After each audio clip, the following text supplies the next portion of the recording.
নমস্কার বন্ধুরা, welcome to election mania channel. আজ আমরা আলোচনা করব 265 নম্বর মেমারি বিধানসভা কেন্দ্র নিয়ে।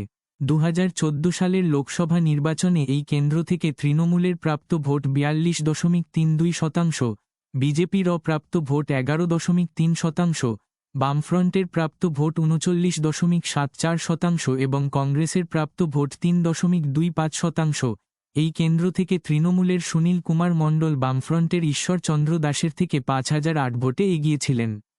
2016 সালের বিধানসভা নির্বাচনে এই কেন্দ্র থেকে তৃণমূলের প্রাপ্ত ভোট 46.35%, বিজেপির প্রাপ্ত ভোট 7.48%, বামফ্রন্ট ও কংগ্রেসের মিলিত প্রাপ্ত ভোট 41.99%।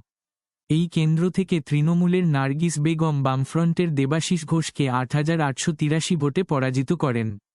2019 সালের লোকসভা নির্বাচনে এই কেন্দ্র থেকে তৃণমূলের প্রাপ্ত ভোট 41.45%, বিজেপির প্রাপ্ত ভোট 39.1%, বামফ্রন্টের প্রাপ্ত ভোট 13.83% এবং কংগ্রেসের প্রাপ্ত ভোট 3.4%। এই কেন্দ্র থেকে তৃণমূলের সুনীল কুমার মণ্ডল বিজেপির পরেশ চন্দ্র দাসের থেকে 4899 ভোটে এগিয়েছিলেন। 2021 সালের বিধানসভা নির্বাচনে এই কেন্দ্র থেকে তৃণমূলের প্রাপ্ত ভোট 47.92%, বিজেপির প্রাপ্ত ভোট 37.37% এবং বামফ্রন্ট ও কংগ্রেসের মিলিত প্রাপ্ত ভোট 11.71%। এই কেন্দ্র থেকে তৃণমূলের মধুসূদন ভট্টাচার্যি বিজেপির বিশ্বদেব ভট্টাচার্যিকে 23,078 ভোটে পরাজিত করেন।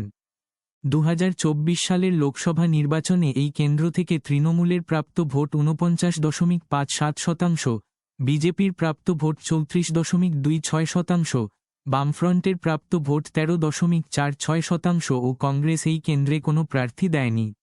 এই কেন্দ্র থেকে তৃণমূলের শর্মিলা সরকার বিজেপির অসীম সরকারের থেকে 32,831 ভোটে এগিয়েছিলেন। 264 নম্বর কালনা বিধানসভা কেন্দ্র। 2026 সালের বিধানসভা নির্বাচনে এই কেন্দ্র থেকে সম্ভাব্য বিজয়ী কে হতে চলেছে সেটার আগে জানিয়ে রাখি যে আগামী পর্বে বর্ধমান উত্তর বিধানসভা নিয়ে আলোচনা করা হবে, তাই এরকম আরও তথ্য পাওয়ার জন্য চ্যানেলটি সাবস্ক্রাইব করে রাখুন। এই কেন্দ্রের মোট ভোটার 2,54,234।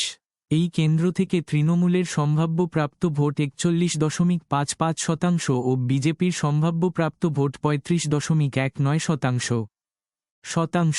264 নম্বর কালনা বিধানসভা কেন্দ্র। 2026 সালের বিধানসভা নির্বাচনে এই কেন্দ্র থেকে সম্ভাব্য বিজয়ী হতে চলেছে এখন পর্যন্ত আলোচিত 90টি কেন্দ্রের ফলাফল।